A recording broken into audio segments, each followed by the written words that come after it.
सामाजिक कार्यकर्ते अंजली दमानिया यांनी आज पुन्हा एकदा जो CDR आणि त्याच्यातले डिटेल्स दिले आहेत त्याच्यामध्ये नाशिकचे माजी नगरसेवक शिवाजी सहाणे यांचं देखील नाव आहे। स्वतः शिवाजी सहाणे आपल्यासोबत आहेत। अंजली दमानिया यांनी आज पुन्हा असं म्हटलं आहे की तुमचे म्हणजे अनेक लोकांचे आणि अशोक खरात याचे संबंध होते, त्यांचे फोनवरनं अनेकदा कॉल झाले होते, त्याच्यात तुमचं नाव घेतलं आहे। सर्वप्रथम मी अगोदरही जेवढ्या बाईट दिलेल्या त्याच्यातून अंजली दमानिया यांचं अभिनंदन केलेलं आहे।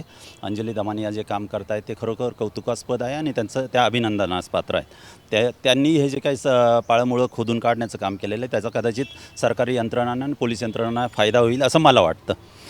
राहिला प्रश्न त्यांनी माझं नाव घेतलेलं आहे, तर हो, माझं खरातबरोबर एक 7-8 वेळा बोलणं झालेलं आहे। हे नाकारण्याचं काही कारण नाही, कारण त्याच्यामध्येच काही चुकीचं नव्हतं। खरातबरोबर एक 7-8-10 वर्षापूर्वी माझा परिचय झालेला होता आणि तो कोणाच्या माध्यमातून झाला होता ते मला आता आठवत नाही, परंतु त्यातले ठळक काही गोष्टी आहेत ज्यावेळी मी त्याच्याशी फोनवर संपर्क केला होता।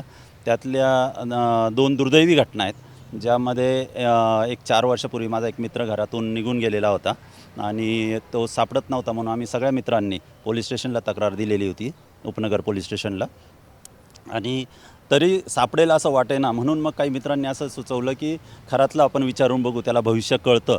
म्हणून मी स्वतः माझ्या फोनवरूनच त्याला फोन केलेला होता आणि त्याने मला सांगितलं की तो मला आमदार साहेब म्हणायचा, कारण विधान परिषदेची निवडणूक मी लढवले म्हणून। तो मला म्हणे की आमदार साहेब तुमचा मित्र सुखरूप आहे आणि तो 2 दिवसांनी परत येईल। परंतु दुसऱ्याच दिवशी दुर्दैवाने आम्हाला त्या माझ्या मित्राची डेड बॉडी गोदावरी नदीमध्ये सापडली। तेव्हा आमचा सगळ्या मित्रांचा, म्हणजे आमचा जवळजवळ 40-50 मित्रांचा ग्रुप होता, त्या सगळ्यांचा त्याच्यावरून विश्वास उडाला। पुन्हा एक आता 3-4 महिन्यापूर्वी माझ्या दुसऱ्या एका मित्राने मला फोन केला आणि सांगितलं की माझ्या एका मित्राचा मुलगा घरातून निघून गेला आहे, तर खरातला विचारायचं आहे, तो कुठं आहे? तर मी त्याला सांगितलं की मला नाही वाटत त्याचा काही परिणाम होईल, कारण त्याला काही फार भविष्य कळतं असं वाटत नाही, पण तरी शेवटी ज्याच्या घरातला माणूस निघून गेलेला असतो तो माणूस काही प्रयत्न करण्याचा प्रयत्न करतो। म्हणून मी म्हटलं की ठीक आहे, मी खरातला फोन करून तुमच्याशी बोलायला सांगतो किंवा तुमचे फोन उचलायला सांगतो। मग मी खरातला फोन केला, त्यावेळी खरातने माझाही फोन उचलला नाही, पण एक 10 मिनिटांनी खरातचाच मला फोन आला। त्यावेळी मला म्हणे आमदार साहेब बोला। तर मी म्हटलं अशा एका व्यक्तीचा मला फोन आला होता, त्याला तुमच्याशी बोलायचं आहे, त्याचा तरुण मुलगा घरातून निघून गेलेला आहे। तर ते म्हणे माझं झालं आहे बोलणं त्याच्याशी आणि त्याचा मुलगा घरी येऊन जाईल। ह्या 2-3 ठळक गोष्टी ज्यावेळी मी त्याच्याशी संपर्क केला होता।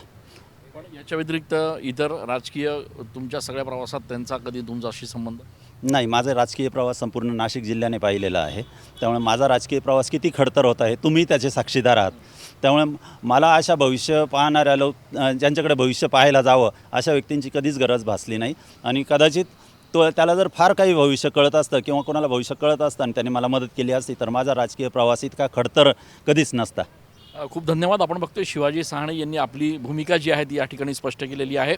आपला जो संबंध आला तो तात्पुरता आला, मात्र त्यात देखील भोंदूबाबा अशोक खरात हा भोंदूच आहे हे आपल्याला लक्षात आलं असं देखील त्यांनी म्हटलं आहे। कॅमेरा पर्सन आकाश शेवलेसह मी चंदन पूजाधिकारी, TV9 मराठी।